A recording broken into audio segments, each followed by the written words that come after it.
Bien, a esta hora quiero darle la bienvenida a mi invitado, que es el doctor Julio Schilling. Julio Schilling es analista político, cubano, experto en temas de Cuba, historiador, además de eso, escritor de varios libros sobre el tema cubano, pero adicionalmente es el director de Patria de Martí. Ustedes pueden visitar esa página web, allá hay muchísimo contenido que tiene que ver con Cuba, con la libertad de Cuba, con la lucha por la libertad de Cuba y adicionalmente, pues por supuesto, todos estos espacios que ellos crean de conferencias y de charlas donde a la cabeza está nuestro invitado Julio Schilling. Qué bueno tenerte en el programa, Julio. Lourdes en Americano. Saludos, Lourdes, un placer como siempre estar contigo. El placer es mío, Julio, qué bueno tenerte, porque es que sabes que pensé mucho en ti cuando vi una nota que ha publicado la Fundación para los Derechos Humanos en Cuba, que ha expuesto a un represor cubano, un teniente coronel de la inteligencia cubana de nombre Damián Cordero Torres, que operaba en Venezuela durante las protestas sangrientas del 2017 en ese país, en Venezuela, que trabajaba en el estado Carabobo, eso el estado a 2 horas y media aproximadamente de la capital Caracas, y quien ahora en el Twitter, cuando ves las fotos, se identifica como un funcionario del MINREX, pero que tenía cobertura diplomática como cónsul general de Cuba en ese estado Carabobo, cuyo capital es Valencia, y está involucrado de alguna manera en la mayoría de esas protestas donde se presentaron heridos de bala, donde se presentaron torturas, donde se presentaron desapariciones. Me refiero a Venezuela. ¿Qué te dice a ti este caso, Julio? Lourdes, mira, esto es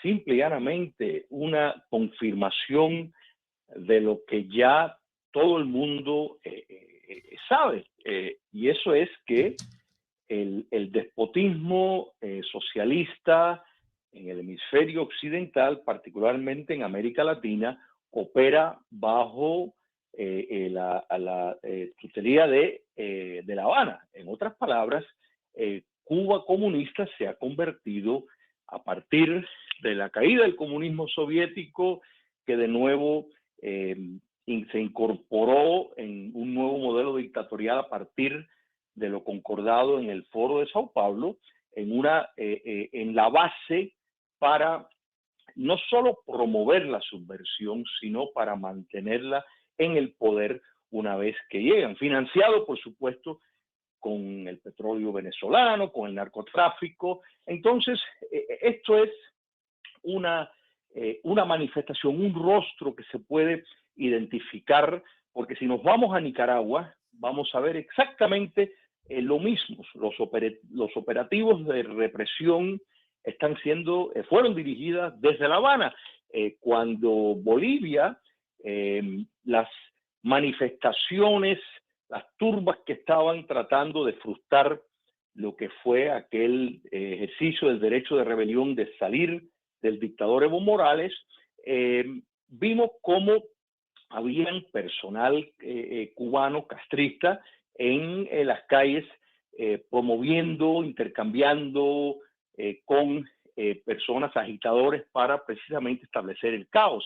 Vemos la presencia castrista en Colombia cuando estaban protestando contra en aquel momento el presidente Duque, los hemos visto en Chile, los hemos visto en Perú tratando de salvar a Castillo. Sí. O sea, esto es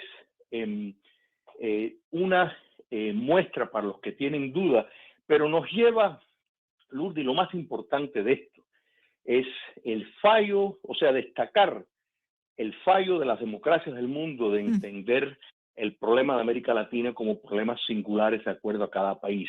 Y no es así, operan en bloque que podemos decir incluye a la dictadura de los ayatolas de Irán, incluye a la Rusia de Putin, incluye a Siria, incluye a Corea del Norte y en cierta medida incluye también a China comunista. Esto es importante entender si se busca tener, o sea, si la meta es tener libertad y democracia y evitar problemas, el problema que le está causando a los Estados Unidos, porque hay que estar claro, los Estados Unidos no tendría el problema de droga que tienes si el socialismo en América Latina no existiera, porque el narcotráfico cuenta con el apoyo de elementos ligados a el poder político socialista en el continente, empezando por Cuba comunista. Y hablando de esto y del papel de los militares cubanos y la inteligencia castrista en América Latina, amigos oyentes, no es solamente este sujeto que ha sido plenamente identificado como uno de esos perpetradores de violencia en Venezuela, en las protestas en Venezuela. Este papel de los militares cubanos ha sido confirmado, en Venezuela puntualmente, ha sido confirmado por una misión del Consejo de Derechos Humanos que visitó Venezuela en el 2020 y encontró crímenes de lesa humanidad, Julio Schilling. Allí, además, demuestran en una grabación a un oficial cubano dando instrucciones a francotiradores en Venezuela para que ocuparan lugares altos desde donde pudieran dominar el panorama de protesta y asesinar a manifestantes pacíficos en Venezuela. Estamos hablando de delitos gravísimos orquestados por miembros de la dictadura criminal de Cuba en Venezuela, bajo la tutela del gobierno de Chávez y del gobierno de Maduro. Hay que decirlo porque si no, no habría forma de que estos sujetos pudieran operar allí. Son misiones específicas de las que se han hablado, Julio, de que han venido a infiltrar todo el país en sus distintos sectores para mantener el control y además reaccionar y dirigir como lo han hecho a estos cubanos impartiendo instrucciones a la Guardia Nacional, a la Policía Nacional Bolivariana, grupos paramilitares, estos conocidos como colectivos, etcétera, etcétera, etcétera. Y descaradamente, ya no, ni siquiera se escondían. Y yo me pregunto quién todavía puede tener la duda, Julio Schilling, de a lo que se dedica esta dictadura criminal que tenemos en Cuba hace más de 63 años. Es así, mi estimada amiga, y te digo que esto va mucho más allá de mera infiltración, es el control total. Y esto lo podemos remontar hasta aquel intento de salvar a Venezuela eliminando a Hugo Chávez, que no lo eliminaron, que realmente el curso más correcto hubiera sido tal vez el curso que se tomó, y esto lo digo con toda responsabilidad, en Chile en el año con Allende. O sea, había que dar un allendazo a Hugo Chávez para realmente parar en seco el mal en Venezuela, porque Venezuela ha sido muy importante en este nuevo modelo dictatorial, Lourdes. O sea, donde el modelo dictatorial del Foro de Sao Paulo está imitando a lo que hizo Salvador Allende, excepto buscaba la perfección, buscaba cómo, por ejemplo, cooptar las Fuerzas Armadas de una forma más completa.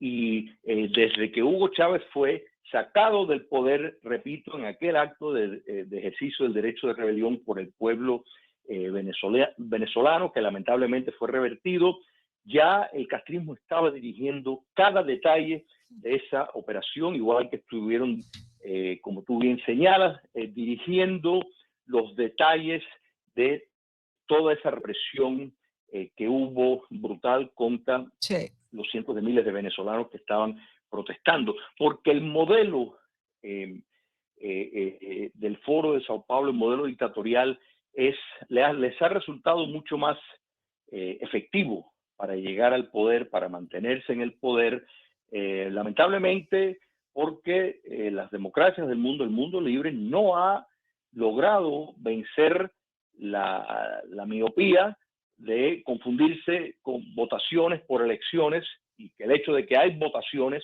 pensar que eso significa democracia. O sea, eso es un mal entendimiento total, fallido, de lo que es una democracia. La democracia requiere una serie de precondiciones que en ningún momento han existido en Venezuela desde que Hugo Chávez llegó al poder. Déjame hacer una pausa, Julio. Quiero volver contigo al regreso de esta identificación de Americano Media, porque en medio de esto que estamos hablando, queridos amigos oyentes, y estas evidencias, ¿no?, que comprueban una vez más el talante criminal de este régimen cubano, Estados Unidos vuelve a reunirse con el régimen, vuelve a adelantar conversaciones con el régimen de La Habana. Ya regresamos con Julio Schilling, nuestro invitado a esta hora. Seguimos con más información y análisis de los hechos que ocurren en el mundo e impactan en Estados Unidos. Estás con Lourdes en Americano. Continuamos, amigos oyentes. Me acompaña el doctor Julio Schilling a esta hora en el programa. Julio es analista político, historiador, además de esto, escritor, director de Patria de Martí, uno de las figuras principales para el análisis del tema cubano, un gran conocedor con muchos libros publicados sobre el tema. Y habíamos dejado una pregunta tras identificar, comprobar y evidenciar a estos represores sanguinarios, criminales, pertenecientes a la dictadura castrocomunista que opera en América Latina. Estados Unidos adelanta nuevamente estas conversaciones con Cuba en medio de este éxodo masivo de cubanos, algo nunca visto. La referencia que teníamos era la situación aquella del Mariel, pero esto ha sido ampliamente superado, la crisis de migrantes cubanos del Mariel, pero by far, ¿no? De lejos. Y bueno, en este momento, bueno, los cubanos en Cuba lo que piensan es, bueno, aquí no me queda más que irme, y buscan la manera de tratar de hacerlo, perdiendo la vida en el intento muchas veces. Pero bueno, Cuba y Estados Unidos están en esa, como retomando aquella situación que existía en la época de Barack Hussein Obama, ¿no? Mamita, yo te quiero, papito, quiero ser tu amigo, no, yo te doy lo que tú me pidas, pero sé mi amigo porque yo quiero llevarme bien contigo, etcétera. Dicho de esa forma. Julio, ¿qué te parece a ti esto? Mira, Lourdes, eso lamentablemente era de esperar. Y quisiera añadir solamente un puntico, o sea, poner un importante asterisco en lo que hemos hablado del papel de ese represor Sí, castrista en Venezuela. por Y favor. eso es cuando uno pide justicia transicional, y tú sabes Sí. que eso, yo he insistido en que muchas personas, la necesidad para que Cuba se pueda democratizar una vez que caiga el régimen castrocomunista, el proceso de justicia transicional es también abierta a todo extranjero que presente reclamaciones contra personajes del castrismo que estuvieron involucrados en crímenes de lesa humanidad. O sea, esta es una gran importancia. Quiere decir, la justicia transicional en una Cuba libre no va solo para beneficiar al pueblo de Cuba, sino al pueblo venezolano, al pueblo nicaragüense, al pueblo boliviano. Realmente no hay pueblo en América Latina que no tenga, el pueblo argentino, el pueblo colombiano, que no tenga víctimas por el papel directo y premeditado del régimen castrista. Solo quería señalar ese punto.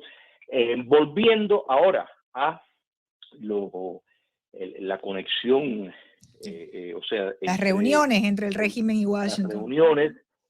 Mira, Lourdes, lamentablemente la administración Biden perdió una oportunidad dorada con el 11 de julio, o sea, donde tienes precisamente una situación de cientos de miles de cubanos a través de toda la isla, de manera espontánea, en la calle, pidiendo libertad y teniendo las herramientas para poner la presión que habría que poner si realmente se tuviera un mínimo deseo de uno, promover en Cuba la libertad, y dos, si tuviera la iniciativa de concluir con un mal que está castigando a los Estados Unidos, y no lo hizo, todo lo contrario, le dio exactamente todo lo que la dictadura castrista ha pedido. O sea, primero fabrican esta salida por medio de Nicaragua, con el beneplácito de López Obrador en México, y le crea una crisis en los Estados Unidos, en la frontera sur. Pero no solo eso, sirve para precisamente frenar ese ímpetu de la calle que estaba en Sí. Cuba, y presiona entonces a los Estados Unidos para que le mande dinero, para que abran las puertas de la inversión. Lo lograron en los Estados Unidos bajo el mandato de Joe Biden, pues legalizó fondos de inversión para invertir en Cuba a empresas cubanas. Empresas cubanas, estamos hablando de empresas castristas, Claro. porque no hay empresas cubanas que no estén ligadas al castrismo. Así es. No me hablen de Cheo el peluquero, Sí. eso no cuenta. Así Eso es una escupida en el mar en relevancia a la importancia que tiene en la economía cubana. Entonces le están dando absolutamente todo lo que quieren, están colaborando con la inteligencia sobre el narcotráfico. Ahora imagínate tú esto,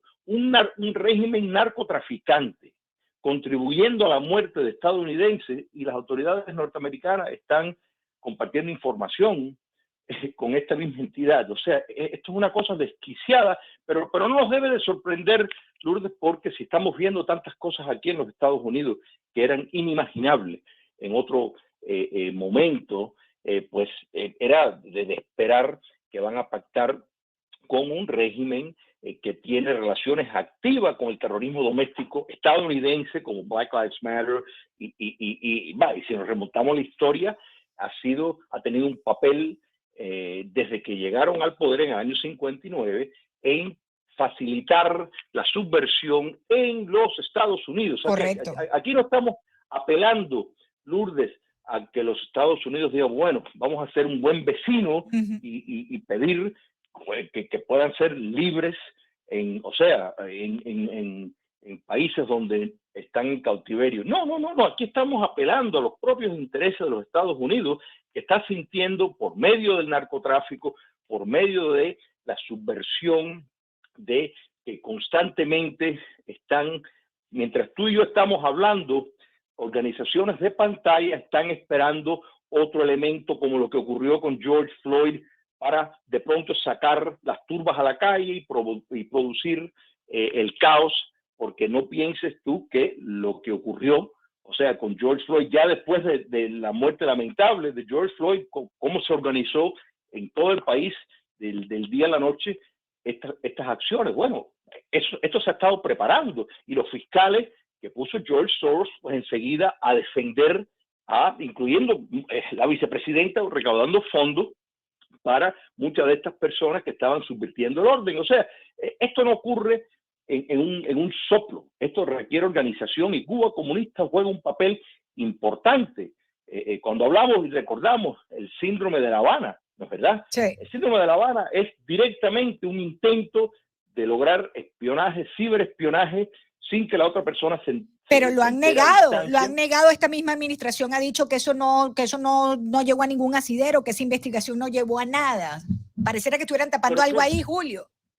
Por supuesto que sí, pero Lourdes, mira, cada día más podemos tener menos confianza en la Agencia Central de Inteligencia, el FBI, si estamos viendo cómo están incurriendo al actual presidente en crímenes que lo podían poner detrás de las rejas a él y su familia, y sin embargo el FBI está siendo un cómplice directo. Esto está ocurriendo y hay audiencias al respecto por soplones del FBI que están cansados de estar sirviendo de complicidad. Entonces, si eso lo estamos viendo, ¿qué podemos esperar? Es que no les conviene que esa verdad se sepa, porque es un acto de guerra.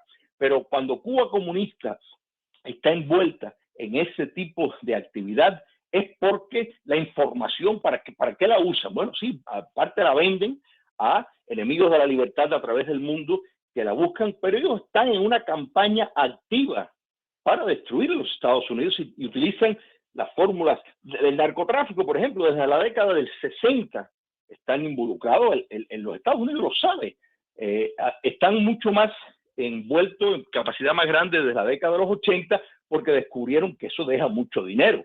Y cuando miramos todos estos hoteles vacíos, hoteles de fantasma, que no hay nadie, que están construyendo, todo eso es para lavar dinero, todo eso es para tener una base de potencial de crédito el día de mañana que pueden darlo como colateral para conseguir préstamo y para lavar dinero. O sea, es la razón por la cual están haciendo todas estas operaciones y poniéndole las condiciones a la actual administración, apurado, mirando el reloj, porque aprendieron que no pueden tener expectativas de lo predecible de todo. Pensaban que Hillary Clinton iba a ganar, no ganó, y eso entonces les cambió la torta. Entonces se están corriendo y por eso es que están constantemente poniendo presión a Washington para tratar de sacar las mayores prebendas en el evento de que en el 2024 pues no haya una continuidad de una relación